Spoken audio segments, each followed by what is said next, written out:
दर्शन, ये बहुत इंपॉर्टेंट आप ये कह सकते हैं दर्शन है। जो बात करता है न्याय दर्शन, किसकी बात करता है, नीचे लिखो। न्याय का मतलब ही होता है, न्याय का मतलब ही होता है नियम, विधि और निर्णय। नियम, विधि और निर्णय, ये न्याय दर्शन का मतलब होता है। नियम, विधि और निर्णय। और भारतीय दर्शन में ये न्याय दर्शन तर्क की बात करता है, लॉजिक की बात करता है, ज्ञान मीमांसा की बात करता है, और ये 4 प्रकार के प्रमाणों की बात करता है। 4 प्रकार के प्रमाण न्याय दर्शन में कौन से, उनको समझ के लिखिए पॉइंट बना करके।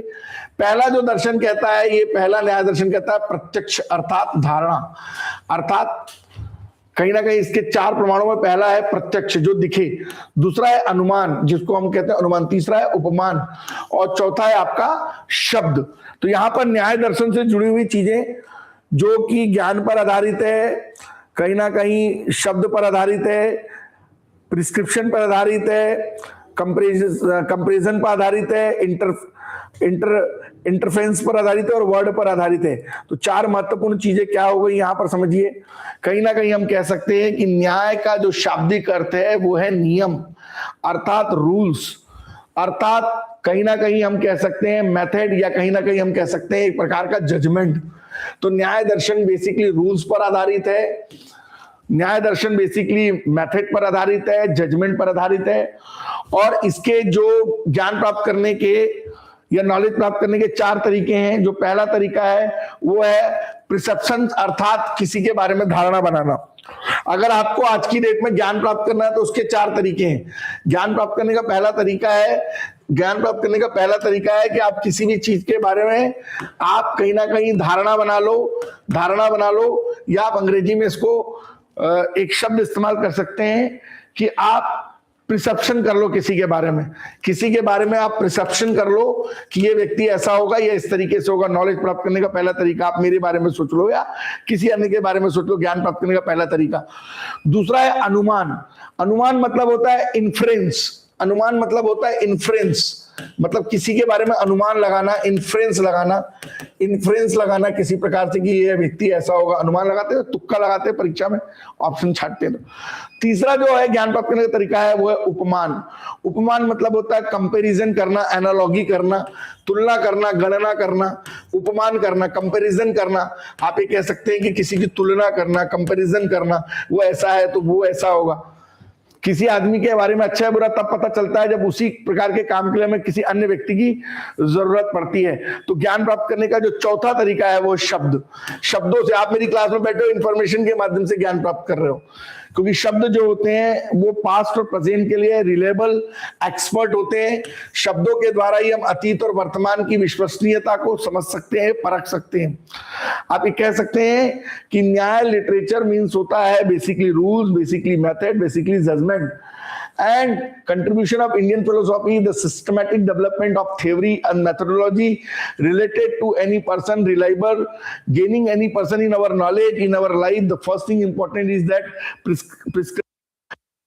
अर्थात कहीं ना कहीं प्रत्यक्ष को प्रमाण की बात वाली बात। दूसरी अनुमान, इंटरफेरेंस। तीसरी बात आपका कंपैरिजन या एनालॉजी, और चौथी बात वर्ड, जो पास्ट और प्रेजेंट के लिए एक प्रकार से रिलेबल एक्सपर्ट की भूमिका निभाते हैं। तो हो सकता है प्रीलिम्स में क्वेश्चन आ जाए कि न्याय दर्शन में ज्ञान प्राप्त करने का कौन सा तरीका नहीं है। तो न्याय दर्शन में कौन सा तरीका ज्ञान प्राप्त करने का नहीं है, यह बहुत इंपॉर्टेंट पॉइंट है, यह बहुत इंपॉर्टेंट पॉइंट है ना। 5 या 7 मिनट बाद इस टॉपिक को हम कवर करते हैं और फिर उसके बाद हम एक छोटा सा ब्रेक भी लेंगे, लेकिन तब तक आप इसको कवर कर लीजिए, ठीक है। तो बहुत ही इंपॉर्टेंट पॉइंट है। तो ये हुआ आपका न्याय दर्शन। अब हम चलते हैं अपने अगले पड़ाव की तरफ, जो कि बहुत ही महत्वपूर्ण है। दूसरा जो दर्शन है आप देखेंगे, दूसरा दर्शन अगर आप टेबल में देख रहे होंगे तो पहला दर्शन तो क्या था अपना, पहला दर्शन था न्याय। और वैशेषिक दर्शन भी इंपॉर्टेंट है, लेकिन मैं ये दर्शन पढ़ाने के बाद जो सेकंड दर्शन पढ़ाना चाहूंगा वो पढ़ाऊंगा मैं सांख्य दर्शन। कौन सा दर्शन पढ़ाऊंगा? सांख्य। हालांकि तीनों सेकंड 6वीं शताब्दी में ही दर्शन आए हैं, सांख्य, वैशेषिक हो या आपका न्याय दर्शन हो। तो हमारे लिए जो पहला दर्शन तो क्लियर हो गया, मैंने जो बताया आपको, पहला दर्शन क्लियर हो गया। ज्ञान प्राप्त करने के लिए कौन सी 4 चीजें चाहिए बच्चा बता दो?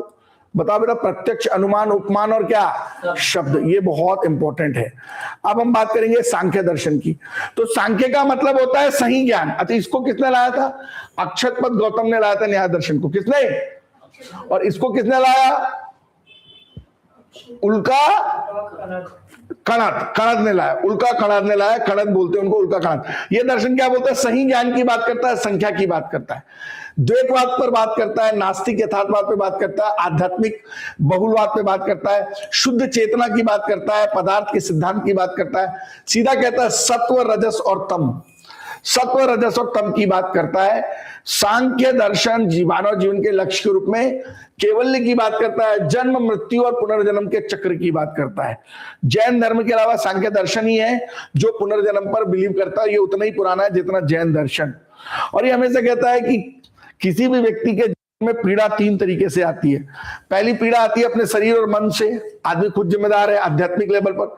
दूसरी दुनिया से आती है, लोग उसको टेंशन देते, तनाव देते। और तीसरी उसको अलौकिक दुनिया से आती है, ब्रह्मांड के जो ऊपर के लोग हैं, मतलब धरती के ऊपर के जो लोग हैं, वहां से उसको कष्ट मिलता है।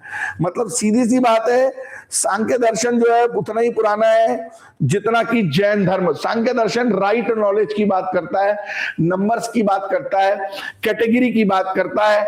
अभी तक का जो न्याय दर्शन था वो चार चीजों की बात कर रहा था, प्रत्यक्ष की, अनुमान की और उपमान की और शब्द की। लेकिन ये उनसे ऊपर है, ये राइट नॉलेज की बात करता है, ज्ञान प्राप्त करने का सही ज्ञान कैसे। और ये दो मेथोडोलॉजी की बात करता है। पहला पुरुष अर्थात प्योर कॉन्शियसनेस जिसको बोलते हैं, शुद्ध चेतना या प्योर कॉन्शियसनेस। और सेकंड प्रकृति जो प्रिंसिपल ऑफ मैटर की बात करता है, सत्व, राजस और तम। ये तीनों प्रकृति के जो गुण हैं उनको ध्यान में रखकर बात करते हैं। कहता है हर आदमी अपनी ऑन बॉडी और अपने माइंड के कारण तकलीफ में है, पीड़ा में है, और वो कहीं ना कहीं सफर कर रहा है, पेन को, कष्ट को झेल रहा है। उसके लिए उसका शरीर जिम्मेदार है, उसका मन जिम्मेदार है, उसकी बॉडी जिम्मेदार है। उस चीज को हम स्पिरिचुअलिटी कहते हैं। दूसरा अधिभौतिक, दुनिया से परेशान है। और तीसरा जो है वो सुपर नेचुरल वर्ल्ड से वो परेशान है। उसने अपने आसपास एक अलौकिक दुनिया बना के रखी है, कल्पना का लोग बना के रखा है, मैं ऐसा क्यों हूं और मैं वैसा क्यों हूं। और इसीलिए वो अपनी जिंदगी में बहुत ज्यादा परेशान है। तो ये जो दूसरा दर्शन है ये आपको मैंने यहां पर बताया, जो कि बहुत बहुत महत्वपूर्ण दर्शन है।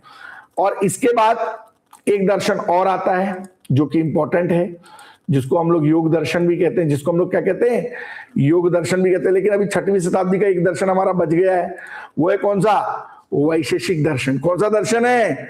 तो तीसरी हेडिंग लिखो आप, क्या, वैशेषिक दर्शन। तीसरा हेडिंग लिखो आप, वैशेषिक दर्शन। तो वैशेषिक दर्शन तो थोड़ा फिजिक्स से जुड़ा हुआ है। वैशेषिक दर्शन को किसने दिया, जरा देखो आप, जरा देखो ना, वैशेषिक दर्शन किसने दिया।